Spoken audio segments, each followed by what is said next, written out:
Wasalasu nawafila utawi tiga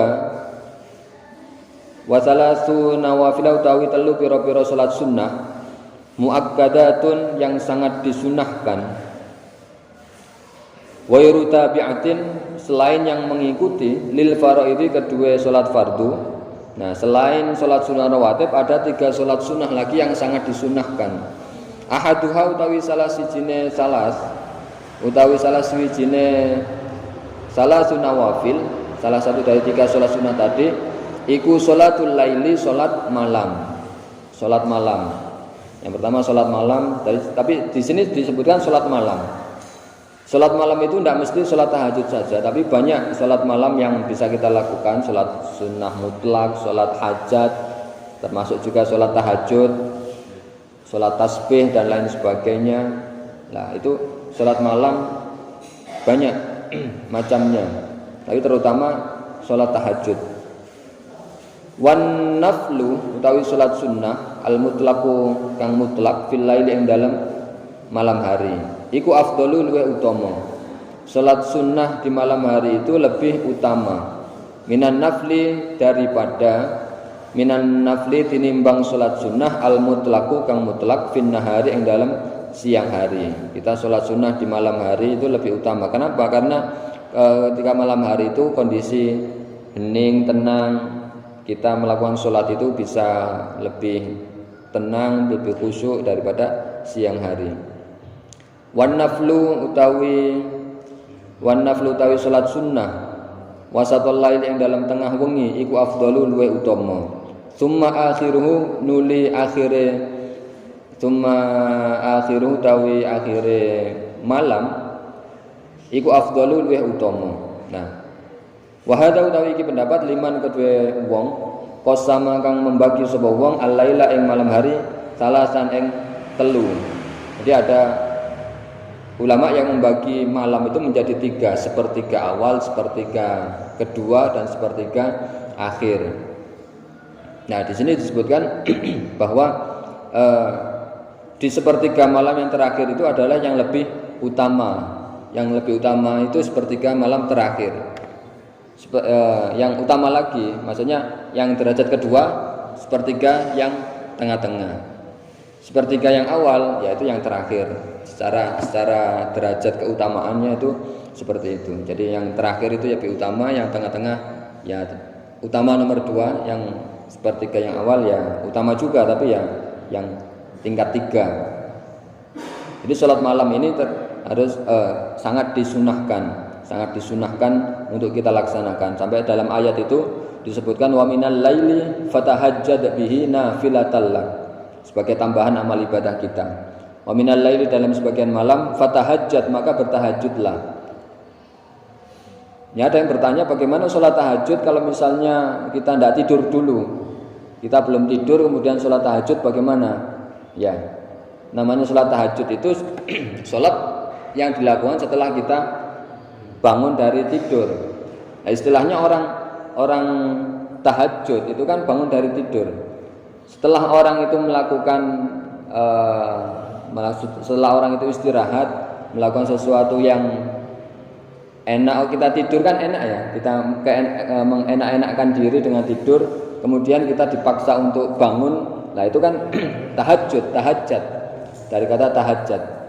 Kita bangkit dari yang enak-enak tidur tadi, bangkit untuk melakukan sholat, maka disitulah kita melakukan sholat tahajud setelah bangun tidur, meskipun tidurnya hanya sebentar, sak selit ketiduran lah, kemudian kita tahajud sudah bisa. Jadi yang penting sudah ada tidurnya meskipun sebentar, nah itu kita bisa melakukan sholat tahajud.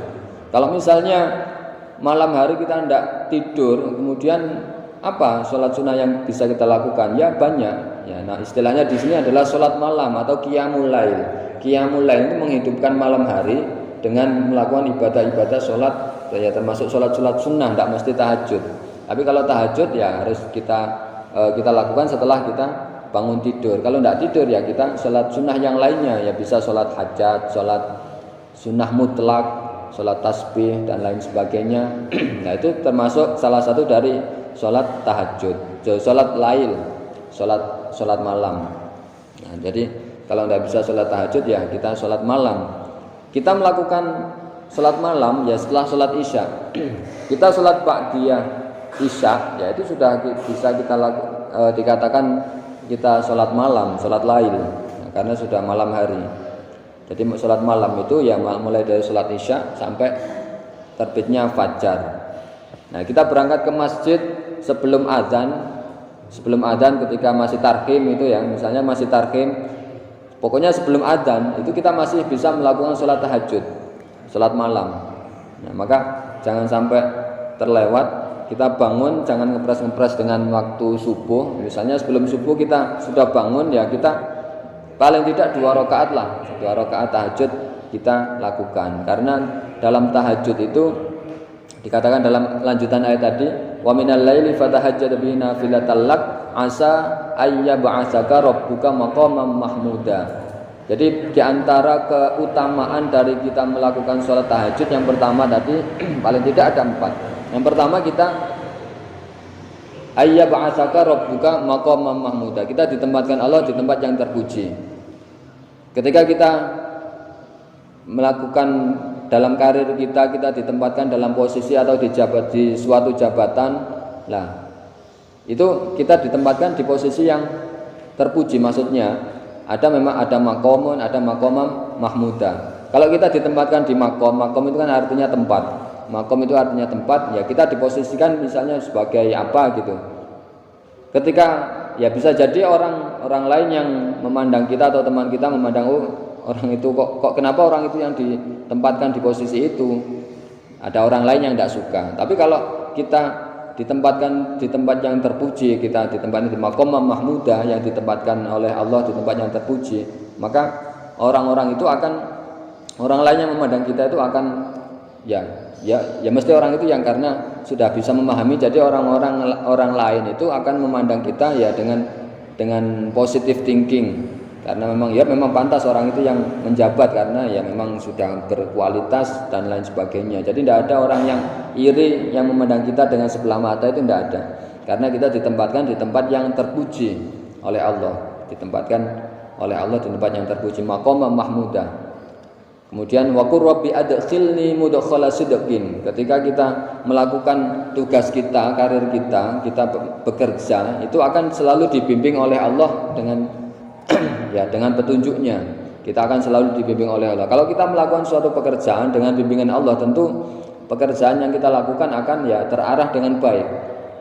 Wa qur rabbi adkhilni mudkhala sidqin wa akhrijni. Kemudian yang ketiga, wa akhrijni mukhraja sidqin.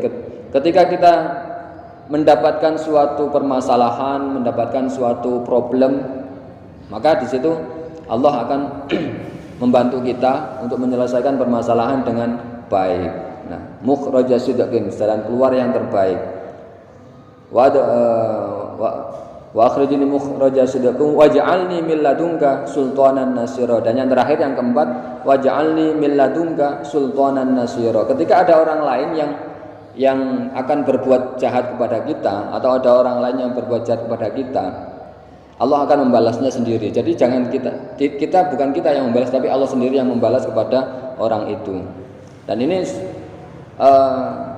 saya melihat sendiri, ya sekedar cerita ayah saya itu, kalau saya melihat kegiatan ayah saya di rumah itu kan, ya alhamdulillah orang tua saya tiap hari mesti melakukan tahajud ya, sejak dulu memang sudah rutin melakukan tahajud di rumah. Ya, sering orang tua itu cerita orang-orang yang mau menyakiti ayah atau yang mau berbuat yang tidak baik kepada ayah, itu kadang kemudian terjadi satu hal yang tidak baik kepada orang yang akan melakukan sesuatu hal yang tidak baik kepada orang tua saya.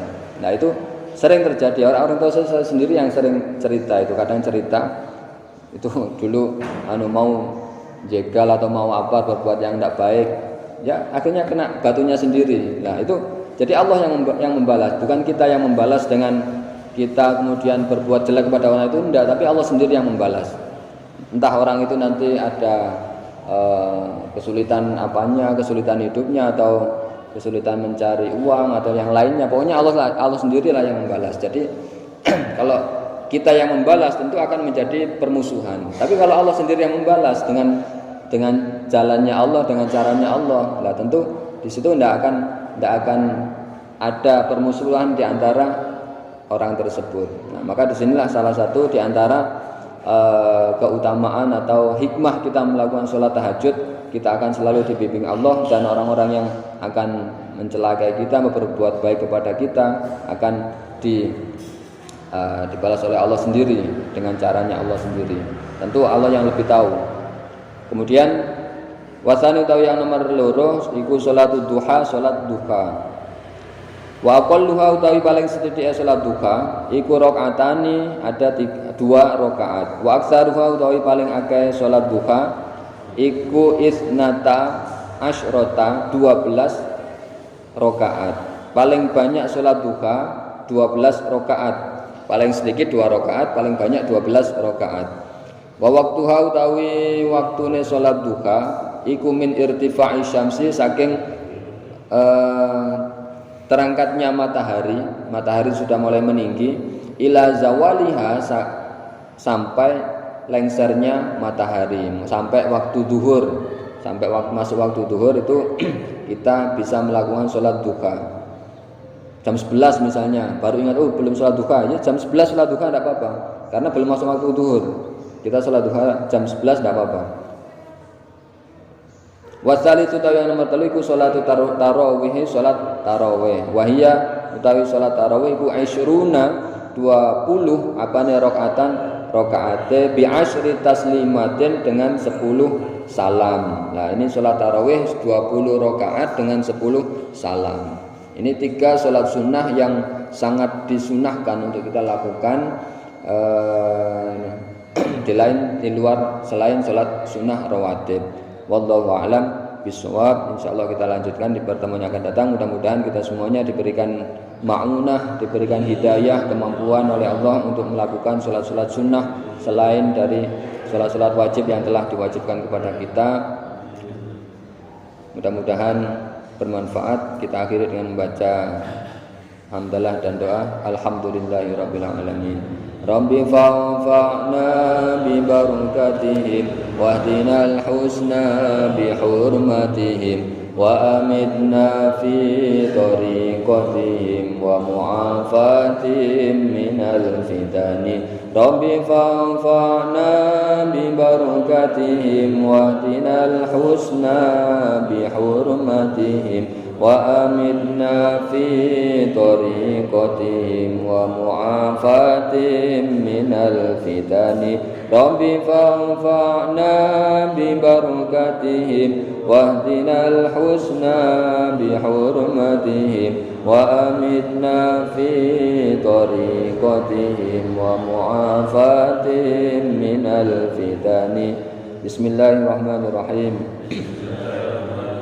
Allahumma inni astaudi'uka ma 'allamtanihi fardudhu ilayya 'inda hajati ilayhi wa la tunsinihi ya rabbal alamin walhamdulillahi rabbil alamin. Terima kasih, mohon maaf atas segala kesalahan dan kekurangan. Wassalamualaikum warahmatullahi wabarakatuh.